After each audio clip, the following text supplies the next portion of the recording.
नमस्कार मंडळी, मी अशोक देवकते आज एका महत्त्वाच्या विषयावरती चर्चा करण्यासाठी ही मुलाखत आयोजित केली आहे. असं एक व्यक्तिमत्व आहे ज्यांचं लोककल्याण, धर्मरक्षण, न्यायप्रियता आणि महिलांचं सक्षमीकरण आणि सामाजिक सुधारणा या गोष्टीवरती ज्या व्यक्तिमत्वाचा प्रचंड मोठ्या प्रमाणात काम आहे, पण समाजातल्या बहुतांश घटकांना त्या व्यक्तीचं फारसं काम माहिती नाही. या अनुषंगाने आपण आज साहित्य क्षेत्रामध्ये श्लोक अहिल्यादेवी होळकर यांच्या 301व्या जयंतीच्या निमित्ताने आज आपण या ठिकाणी पुण्यश्लोक अहिल्यादेवी होळकर यांना संपूर्णपणे समजून घेण्याचा प्रयत्न करणार आहोत. मॅडम, आपलं थेट भेट या कार्यक्रमात मनपूर्वक स्वागत. धन्यवाद सर. सर्वप्रथम सर्वांना नमस्कार आणि आगामी पुण्यश्लोक अहिल्यादेवी होळकर यांच्या 301व्या जयंतीच्या सर्वांना शुभेच्छा.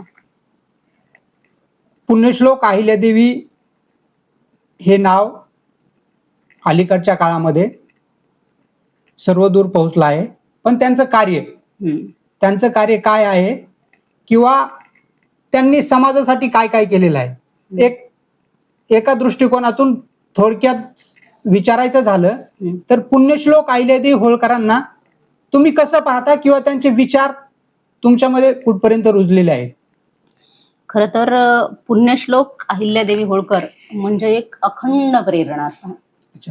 अवघ्या विश्वाला, अवघ्या भारतवर्षाला किंवा अवघ्या समस्त मानवजातीनं ज्याच्याकडून प्रेरणा घ्यावं असं एक उत्तुंग असणारं, हिमालया एवढं उत्तुंग असं व्यक्तिमत्व म्हणजे पुण्यश्लोक अहिल्यादेवी होळकर. आणि माझ्या दृष्टिकोनातून त्यांना मी एक, जेव्हापासून मला समजतं तेव्हापासून एक प्रेरणा स्थान म्हणून पाहते. लहानपणी मला कुतूहल वाटतं. किती वय होतं तुमचं की तुम्हाला अहिल्यादेवींचं म्हणजे माहिती झाली की यांनी खूप काम केलं? 7-8 वर्षाची असताना अहिल्यादेवी मला कळायला लागली की जयंती साजरी व्हायची आणि अहिल्यादेवी होळकर कोण आहेत आणि यांचं काय कार्य आहे, एवढं मोठं ज्यांचं नाव आहे, यांनी खरंच काय केलं असेल, मला प्रश्न पडायचे.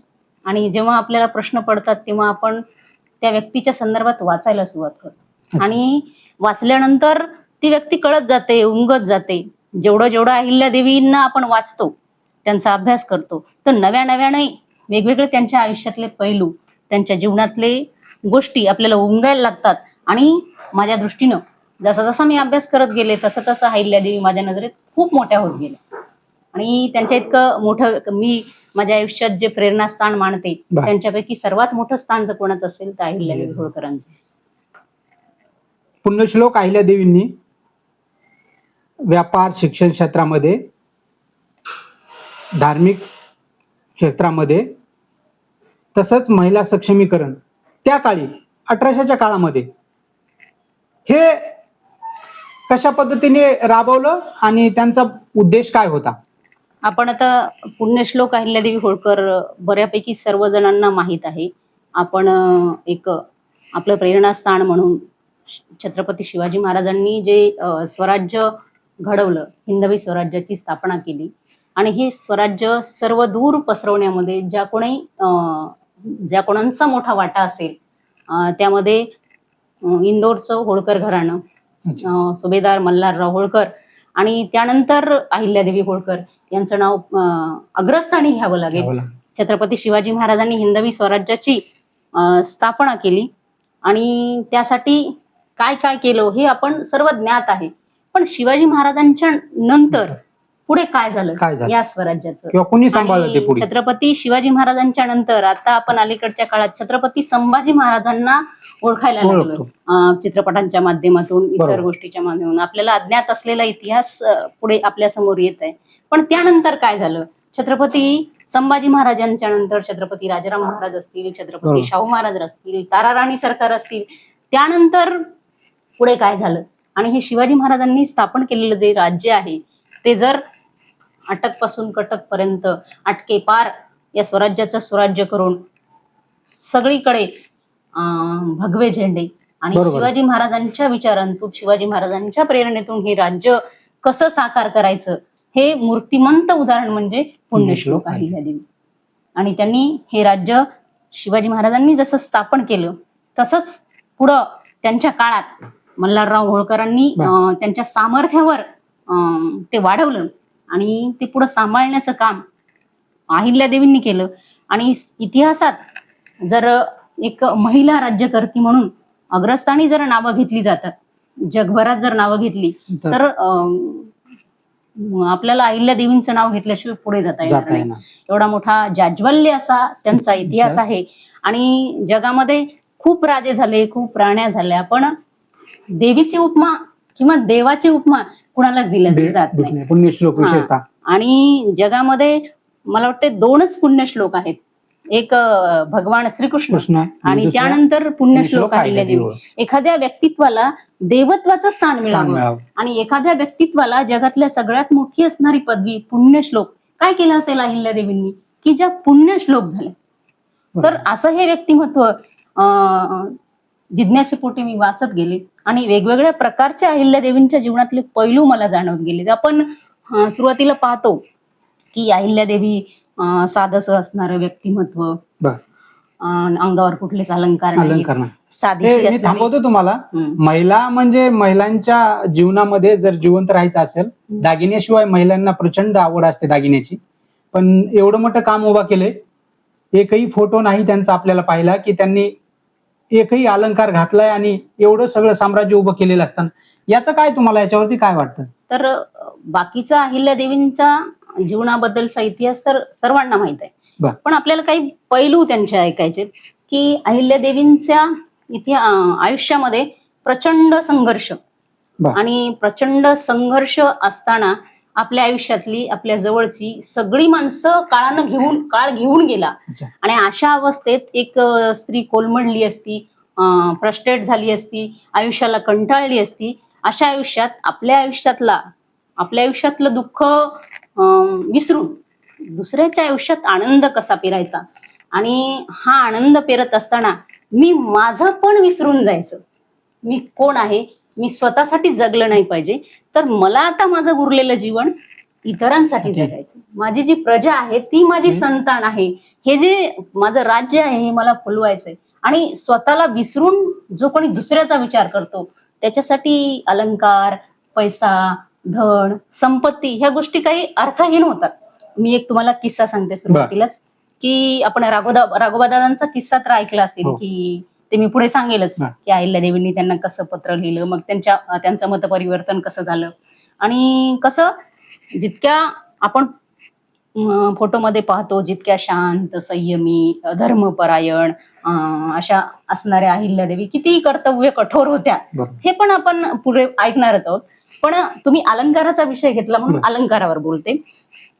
अहिल्यादेवींची कीर्ती इतकी सर्वदूर पसरली होती. आजच्या काळात जी समाज माध्यम आहेत ती त्या काळात समाज माध्यम नव्हती, तरीही अहिल्यादेवींची कीर्ती इतकी ती कुणीतरी एक देवी आहेत आणि ज्या समाज उपयोगी इतके काम करतात, लोकांनी त्यांना आपल्या हृदयात स्थान दिले. ती अहिल्यादेवी प्रजेंच्या मनावर राज्य करायची. लोक तिला देवीचा दर्जा द्यायचे, इतकं मोठं त्यांचं स्थान होतं. आणि हे जेव्हा पेशव्यांच्या राजवाड्यात ह्या गोष्टी ऐकायला मिळाल्या, सगळीकडून ऐकायला मिळायचं की अहिल्यादेवी अशा, अहिल्यादेवी तशा आहे. त्यांच्या कीर्तीचा सुगंध सर्वदूर पसरला होता. त्यावेळेस राघोबादादांच्या पत्नी आनंदीबाई त्यांना कुतूहल वाटलं, जिज्ञासा वाटली आणि स्त्री म्हटलं की ईर्ष्या आली.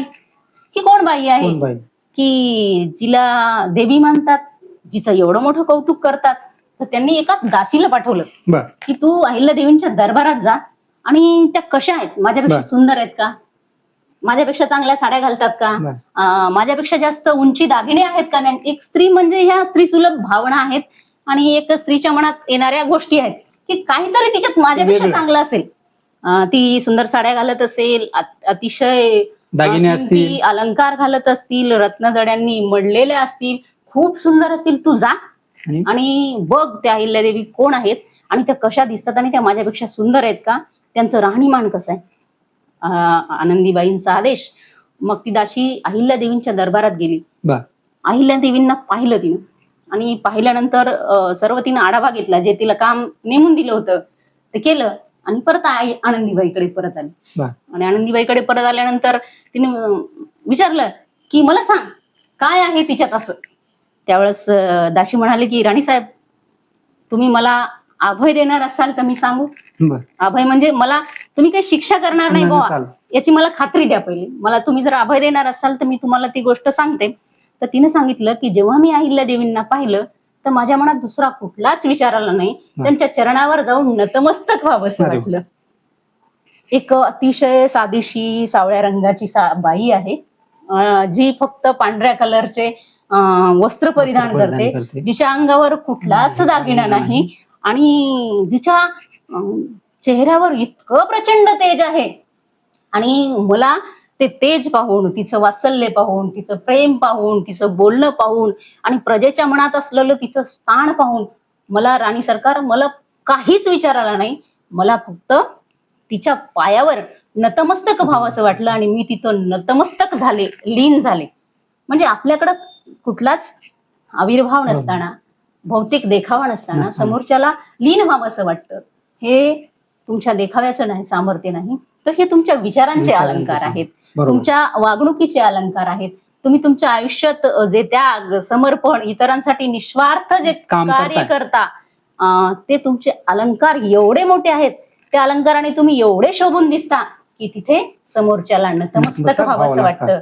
तर हा अलंकार होता माझ्या अहिल्यादेवीकडे. शेतकरी असं बोलतात की त्या काळी देखील अहिल्यादेवी शेतकऱ्यांची किंवा शेतीसाठी खूप सारं त्यांनी काम केलेले. शेतकरी आणि शेती व्यवस्थेला मजबूत करण्यासाठी त्यांनी काय उपाययोजना केल्या होत्या?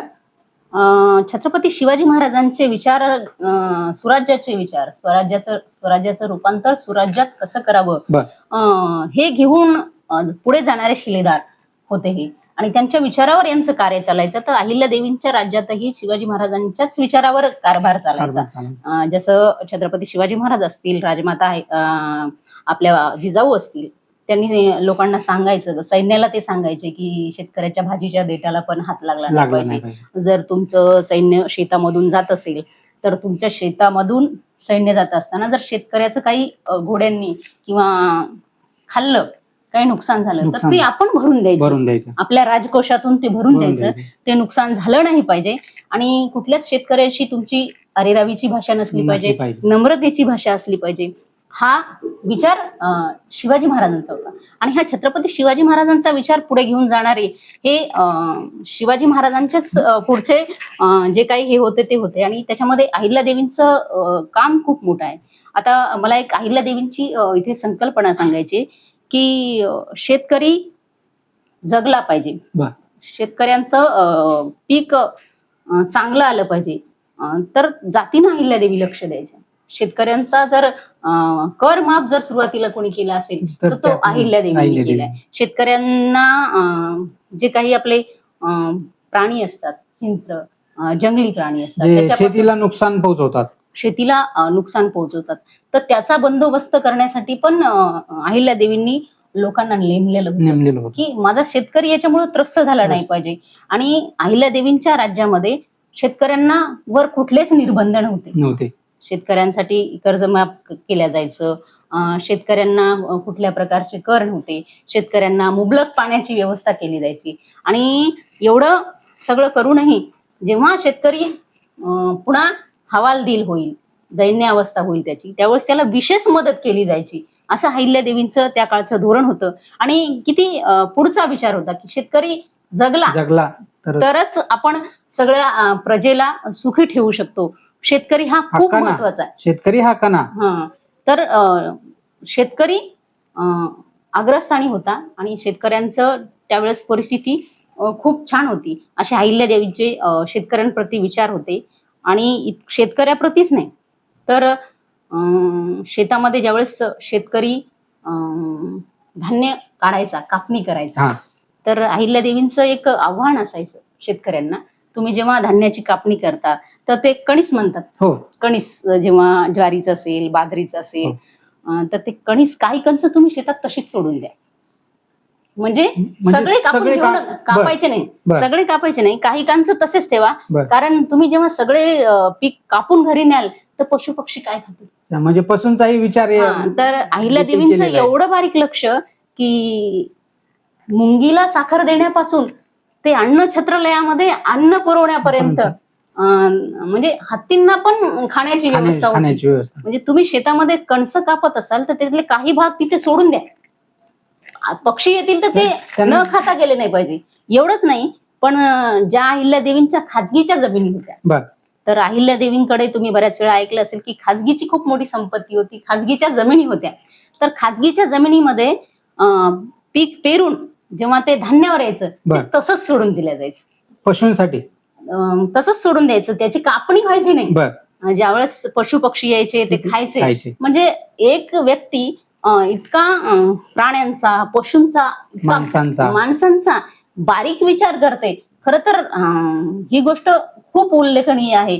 कुठल्याच आता राजे भरपूर होऊन गेले असतील, संस्थानं भरपूर होऊन गेली असतील, पण प्रजा ही मागच्या राजाच्या काळातही गुलामच होती, पुढच्या येणाऱ्या राज्याची काळातही गुलामच होती. आपण बऱ्याच ठिकाणी वाचलंय, आपण इतिहास बऱ्यापैकी वाचलाय की याने त्याच्यावर आक्रमण केलं, बरोबर, त्याचं राज्य जिंकून घेतलं, मग तो राजा झाला, आणि राजा झाल्यानंतर मग प्रजेचं काय, अगोदर ही प्रजा गुलामच होती, नंतर ही प्रजा, राजा बदलला, प्रजा गुलामच आहे. पण प्रजेचा विचार करणार शासन, जे एक नाही दोन नाही तर 28 ते 29 वर्ष राज्य करणारी एकमेव अशी ही राजमाता पुण्यश्लोक अहिल्यादेवी होळकर होती. आणि त्यांचा हा इतिहास खरंच मनाला भावणारा आहे, स्पर्शून जाणारा आहे.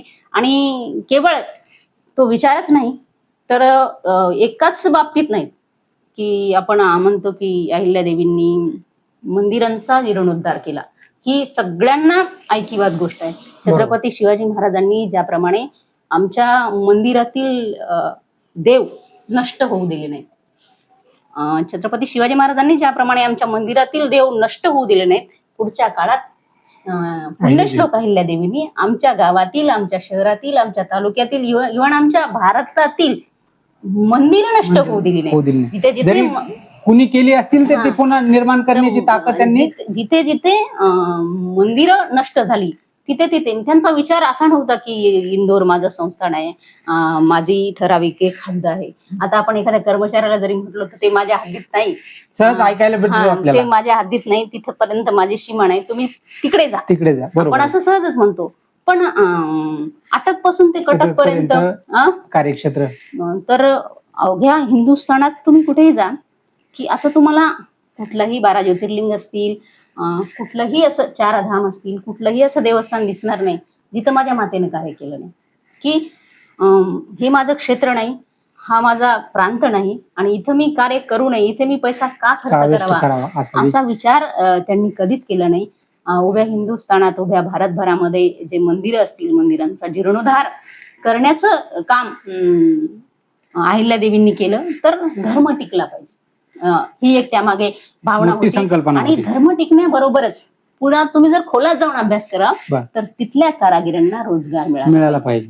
जर आपण मंदिरांचे बांधकाम करू तर एकीकडे आपल्या भावना दुखावल्या जाणार नाहीत, आपला धर्म टिकेल, आणि तिथं जे काम करणारे लोक आहेत तर त्यांना रोजगार मिळेल, ही रोजगाराची भावना तिथे कुठेतरी मुळाशी होती. आणि अहिल्यादेवींचा अभ्यास इतका होता, अहिल्यादेवींनी बांधलेली आजही आपण मंदिरं पाहतो, आजही ती जशाच तशी आहेत, अतिशय सुंदर शैलीमध्ये दगडी बांधकाम आहे तिथे. आणि अहिल्यादेवी इतक्या हुशार होत्या की त्या स्वतः एक वास्तू विशारद होत्या, तज्ञ होत्या. प्रत्यक्ष जेव्हा बांधकाम चालू असायचं तेव्हा त्या स्वतः तिथली देखरेख करायच्या, पाहणी करायच्या, आणि त्यांच्या पाहणीतूनच ते कार्य पुढे व्हायचं. आणि प्रत्येक मंदिराचं काम, पूर्वी काही एवढ्या साधनं नव्हते, मशीन्स नव्हत्या, किंवा लवकर होईल काम याची गॅरंटी नव्हती. एक मंदिर बांधण्यासाठी 2-2, 4-4 वर्ष हजारो मजूर तिथं काम करायचे, कारण की तसं देखीव आणि खूप सुंदर सर्वच मंदिर आहे. मला वाटतं की अहिल्यादेवींचा मंदिर बांधण्यामागचा हा विचार होता की तिथल्या माझ्या लोकांना काम मिळालं पाहिजे, रोजगार निर्मिती. कारण कुठलाही जर राजा असेल तर राजाने सर्वप्रथम आपल्या लोकांच्या कामाला, हाताला काम दिलं पाहिजे. तर दुसरं एक, अहिल्यादेवी, आपण म्हणतो की अहिल्यादेवींनी घाट बांधले, आता प्रत्येक पशूंसाठी आता विषय तुम्ही काढला, जसं माणसांसाठी बारवा आपण अनेक ठिकाणी अहिल्यादेवींनी बांधलेल्या बारवा पाहतो, तसंच पशूंसाठी अनेक जंगलामध्ये किंवा याच्यामध्ये पशूंसाठी पाण्याची व्यवस्था केली.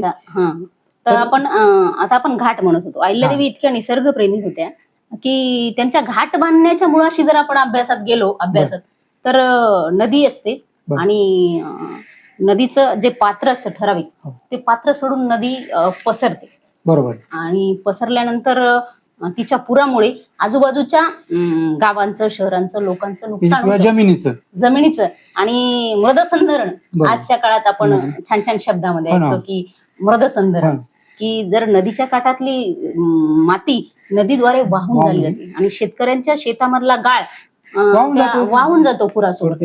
म्हणून अहिल्यादेवींनी प्रत्येक मोठ्या मोठ्या ज्या नद्या असतील त्या नदीच्या काठावर अतिशय सुंदर घाट बांधले. त्या घाटामुळे काय झालं, पूर्वी नदीवरून पाणी आणायची पद्धत होती, आपल्या घरात पाण्याच्या सुविधा नव्हत्या, त्या बायका पाणी भरत होत्या, तर त्या बायकांना पाय घसरून पडायच्या, त्या चिखलामध्ये पाय घसरून पडायच्या. तर त्या पहिली गोष्ट त्या पडल्या नाही पाहिजे, दुसरी गोष्ट त्यांना पाणी आणणं सोयीचं झालं पाहिजे, तिसरी गोष्ट ते घाट बांधण्याच्या उद्देशाने तिथल्या लोकांना रोजगार मिळाला पाहिजे, आणि चौथी गोष्ट ह्या नदीच्या पाण्यासोबत जमिनीतला गाळ वाहून जाऊ नये आणि जमिनीचं नुकसान होऊ नये, माझ्या शेतकऱ्यांचं नुकसान होऊ नये, म्हणून मृदसंधरणासाठी अहिल्यादेवींनी नदी काम केलेलं घाट बांधलेले. सुंदर सुंदर आपल्याला घाट पाहायला मिळतात. आणि बारव अहिल्यादेवींनी बांधलेल्या त्यामागे काय संकल्पना होती की पूर्वी प्रवास हा पायी असायचा. नक्कीच पूर्वी प्रवास पायी असायचा आणि रस्ते असायचे मोठे मोठे, रस्त्यानं पायी प्रवास करत लोक जायचे या गावावरून त्या गावावर.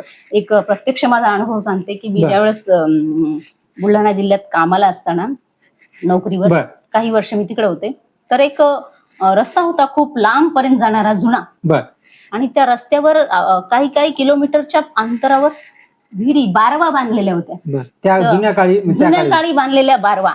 आणि एक शेतकरी होता म्हातारा, तर मी म्हटलं की हे थोड्या अंतरावर 4-5 किलोमीटरवर ह्या बारवा का बांधल्या.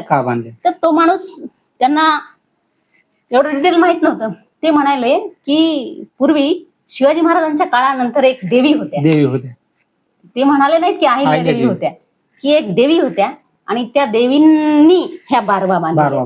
म्हटलं आजोबा ह्या बारवा कशाला बांधल्या, तर म्हणे की ज्यावेळेस वाटसरू या वाटेनं जाणारा प्रवासी जेव्हा थकेल, त्याला तहान लागेल, तर त्याला शुद्ध थंडगार असं पाणी मिळावं.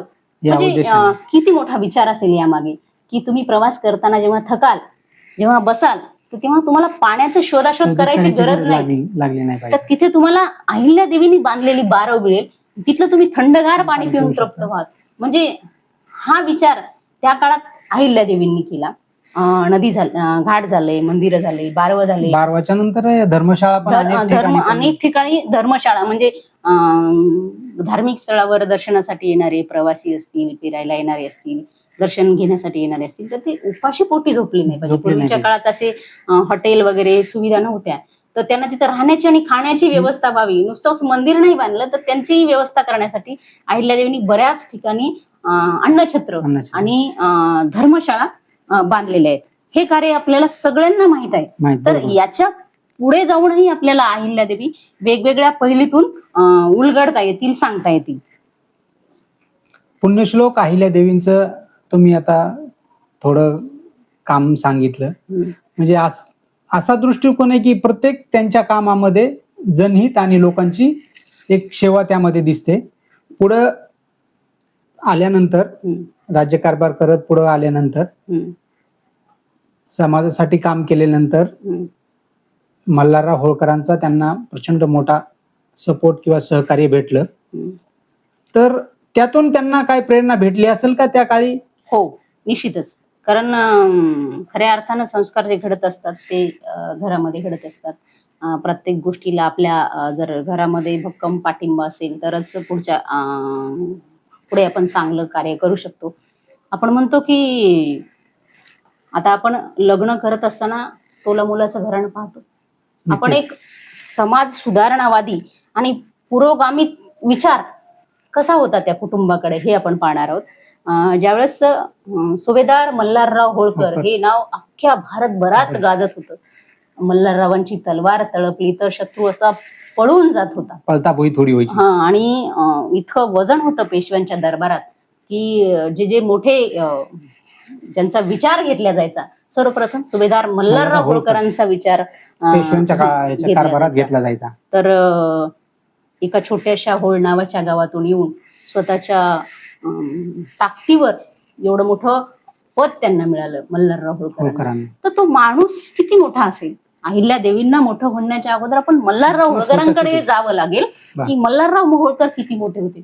आता आपण आपल्या जवळ थोडेफार जरी पैसे असलं तर आपल्या तोला मुलाचं घराणं पाहतो आपल्या मुलाचं लग्न करण्यासाठी. नाही, ते असे असले पाहिजे, ते तसे असले पाहिजे. ज्यावेळेस मल्हारराव होळकर प्रवासात असताना आताच अहिल्यानगर जिल्ह्यामध्ये चौंडी गावामध्ये थांबले. आपण हा प्रसंग सगळीकडे ऐकला असेल. त्यांनी छोटीशी अहिल्या मंदिरात भजन करणारी, लोकांना अन्नदान करणारी माणकोजी शिंदे या गावच्या पाटलांची मुलगी, अतिशय सुंदर, अतिशय हुशार, सुंदर म्हणण्यापेक्षा अतिशय हुशार आणि विलक्षण चातुर्य असणारी मुलगी ती मल्हारराव होळकरांनी पाहिली आणि तिचा हात आपला मुलगा खंडेराव यांच्यासाठी मागितला. तिथंच हा पुरोगामी विचार आहे. म्हणजे तुम्ही कुठलाच विचार न करता आपण कोण आहोत हे विसरून जाऊन एका घराण्याची, पैशाची, प्रसिद्धीची निवड न करता, संपत्तीची निवड न करता, एका हुशारीची निवड करता, एका चातुर्याची निवड करता अहिल्या देवींना जेव्हा मल्हाररावांनी निवडलं तिथंच त्यांच्या चाणाक्ष नजरेची आपल्याला प्रचिती येते. आणि मग अशा प्रकारे अहिल्यादेवी आपल्या महाराष्ट्र कन्या माणकोजी शिंदे यांची मुलगी मल्हारराव होळकरांच्या घरात जाते आणि तिथे जाऊन राजघराण्यामध्ये जाऊन प्रवेश करते. आणि प्रवेश केल्यानंतर अहिल्यादेवी खरंच प्रचंड हुशार होत्या आणि सासरे सुभेदार मल्हारराव होळकर यांचं अतिशय प्रेम, जेवढं प्रेम पिता आपल्या मुलीला देतो तेवढं प्रेम ते आपल्या, खरं तर हा शिकण्यासारखा विषय आहे की सुनाला प्रचंड प्रेम करावं. तेवढंच प्रेम गौतमीबाईने केलं. आणि प्रेमच नुसतं केलं नाही तर इथे आपल्याला माणकोजी शिंदेना पण एक श्रेय द्यावं लागेल की ज्या काळात शिक्षणाची कुठलीच व्यवस्था नव्हती, मुलींना शिक्षण दिलं जायचं नाही, ते त्याज्य समजलं जायचं, त्या काळात माणकोजी शिंदेनी अहिल्यादेवींना शिकवण्यासाठी स्वतंत्र शिक्षणाची व्यवस्था केली होती. अहिल्यादेवी शिकत होत्या आणि हेच अहिल्यादेवींचं शिक्षण पुढे मल्हारराव होळकरांनी आणि गोमतीताईंनी पुढे ते चालू ठेवलं. हाच किती पुरोगामी विचार आहे. तू सून आहेस तर मग घरात बाकीच्या गोष्टी सांभाळ, बाकीचं बघ असं नाही, तर तिला प्रत्येक गोष्टीचं शिक्षण यांनी दिलं. हे खूप मोठं पुरोगामित्व आहे.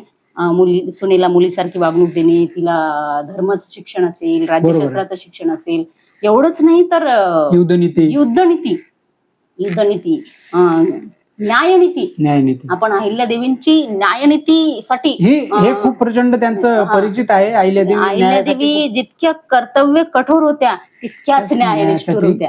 आणि अहिल्यादेवींची जेव्हा सदर बसायची, जेव्हा न्याय त्यांचा सुरू व्हायचा, मी मगाशीच म्हटलं की अहिल्यादेवीकडे पाहिलं की आपल्याला मंदिरामध्ये मंद तेवणाऱ्या दीपासारखी, ज्योतीसारखी दिसायच्या. पण जेव्हा त्या न्याय दरबारात न्याय द्यायच्या तेव्हा त्या न्याय देताना इतक्या कर्तव्य कठोर व्हायच्या की एखादी वीज चमकावी असं त्यांचं ते बोलणं असायचं. म्हणजे एकच व्यक्ती भिन्न भिन्न त्याची रूप. आणि ज्यावेळेस अहिल्यादेवी युद्धामध्ये भाला घेऊन उभ्या राहायच्या तर त्यांचा भाला चालवण्यात कोणी हात धरू शकत नव्हतं. म्हणजे एका ठिकाणी तुम्ही तितक्याच सोज्वळ, एका ठिकाणी तुम्ही तितक्याच कर्तव्य कठोर, एका ठिकाणी तुम्ही तितक्याच न्यायनिष्ठुर, एका ठिकाणी तुम्ही प्रजेसाठी तितक्याच मातृत्वाची भावना तुमच्याकडे वत्सल असणाऱ्या, आणि एका ठिकाणी ज्यावेळेस रणांगणात उभ्या राहता तर तेजस्वी वीज म्हणून शत्रूवर तुटून पडण्याचे, एवढं सगळं अहिल्यादेवींना घडवण्याचं काम जर कोणी केलं असेल तर मल्हारराव होळकरांनी केलं असेल. पुढे जाऊन आपण सुधारणावादी विचाराकडे जर जाणार असाल तर आपण म्हणतो की सतीची चाल विल्यम बेंटिक आले, लॉर्ड विल्यम बेंटिक आणि त्यांचं नाव घेतलं जातं आजच्या राजा काळात. राममोहन राय यांच्या मदतीने त्यांनी काय केलं, सतीची सती जाण्याचा प्रथा बंद केली आणि तो कायदा काढला. मी तर म्हणेल हा कायदा आमच्या मल्हारराव होळकरांनी काढला. बरोबर आहे. कसा काढला, कारण ज्या काळात स्त्रीला सती जाण्याची प्रथा होती आणि अहिल्यादेवींचे पती खंडेराव कुंभेरीच्या लढाईत गोळा लागून त्यांना वीर मरण आले. अतिशय शूरवीर असणारे खंडेराव होळकर लढाईमध्ये लढत असताना तोफेचा गोळा येऊन त्यांना लागतो आणि ती घटना घडते. खंडेराव मृत्युमुखी पडतात. मृत्युमुखी म्हणण्यापेक्षा त्यांना वीर मरण येतं, धारातीर्थी पडतात.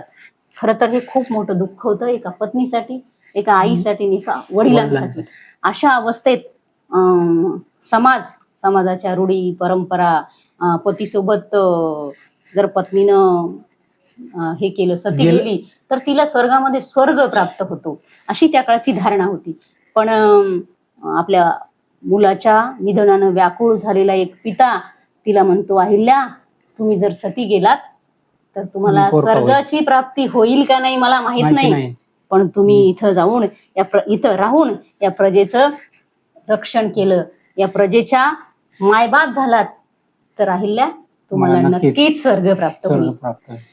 मी तुमच्याकडे आशेनं पाहताय, तुम्ही सती जाऊ नका. सतीचा कायदा तर तिथेच खंडन केलं आणि प्रत्यक्षरित्या म्हणजे सतीच्या कायद्याला छेद दिला.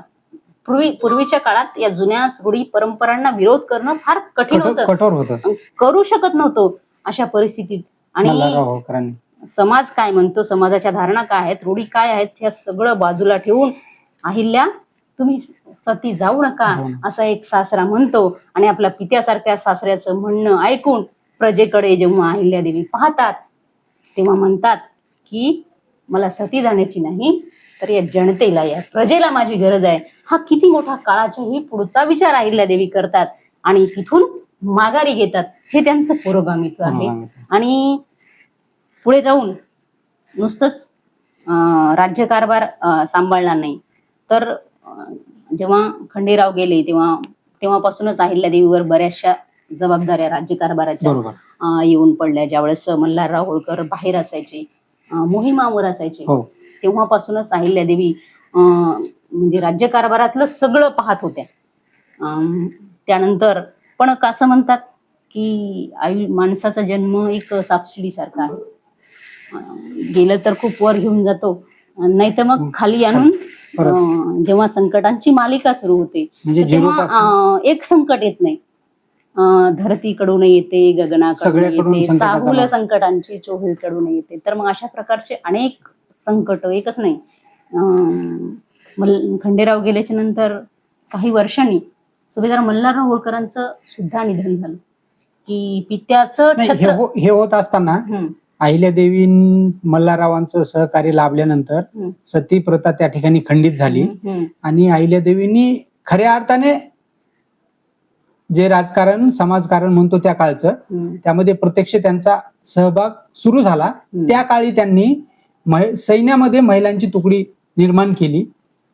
खर तर सर्वच आपण एक एक पैलू जर उलगडत गेलो, एक एक विषय जर काढत गेलो तर प्रत्येक बाबतीत एकच असा कुठला विषय नाही की ज्यात असं खूप मोठं कार्य अहिल्यादेवीने केलं. प्रत्येक बाबतीत, प्रत्येक क्षेत्रात असं उत्तुंग कार्य करणाऱ्या राज्यकर्त्या कोण असतील तर अहिल्यादेवी होळकर असतील. तर ज्या काळात स्त्रीला घराच्या बाहेर येण्याची मुभा नव्हती, परवानगी दिली जायची नाही, त्या काळात अहिल्यादेवी स्वतः तर युद्धामध्ये जायच्याच, मोहिमावर जायच्या स्वतः, तर त्यांनी त्यांच्या सोबत लढण्यासाठी एक स्त्रियांची फौज तयार केली होती.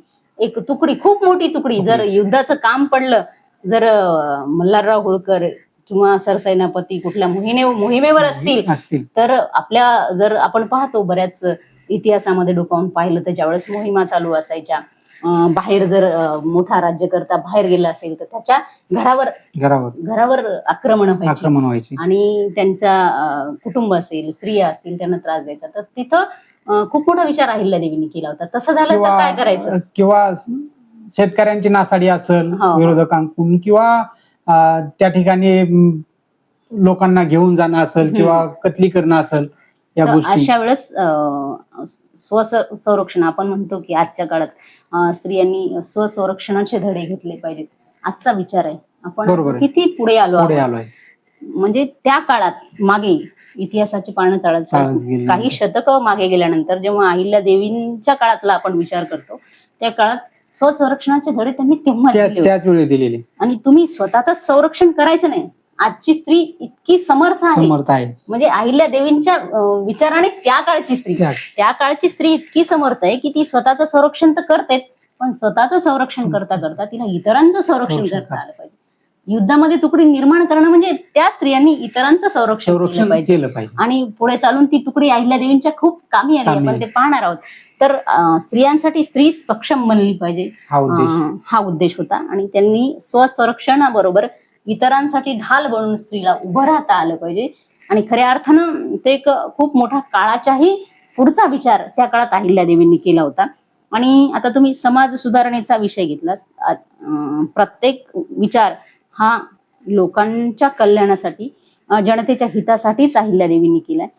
त्यासाठी मग कुठल्याही रूढी परंपरांना, प्रथेंना जर फाटा द्यायचा असेल तर ते काम सुद्धा अहिल्या देवींनी केलेलं आहे.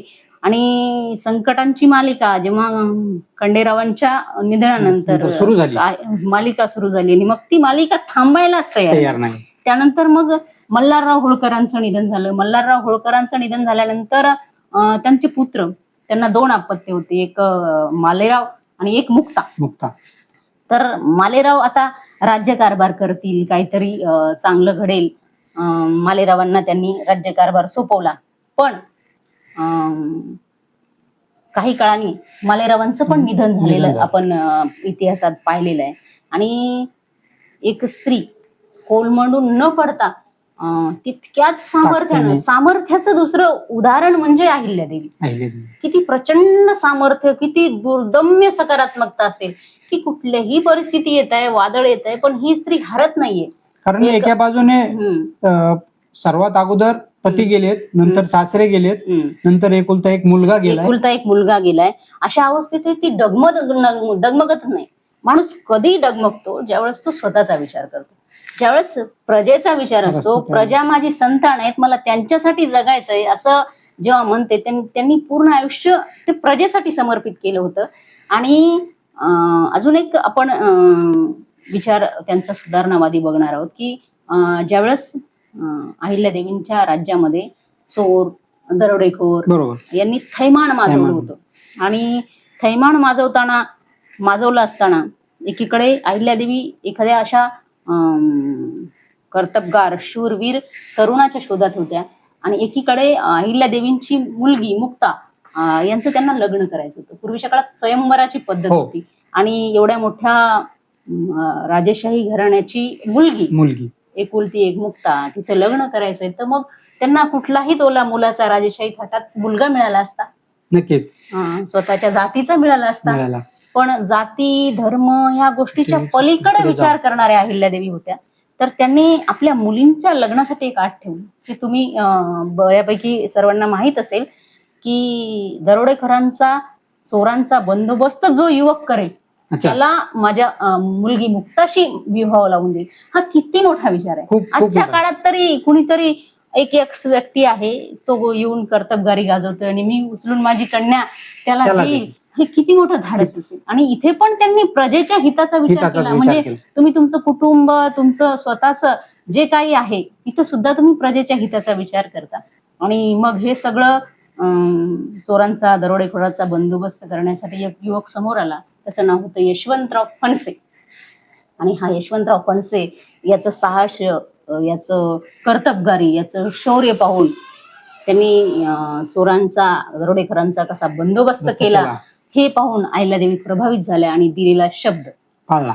म्हणजे प्राण जाय पण वचन न जाय, शब्दाला पाळणाऱ्या अहिल्यादेवींनी आपली मुलगी मुक्ता हिचा विवाह यशवंतराव फणसे या तरुणाशी लावून दिला.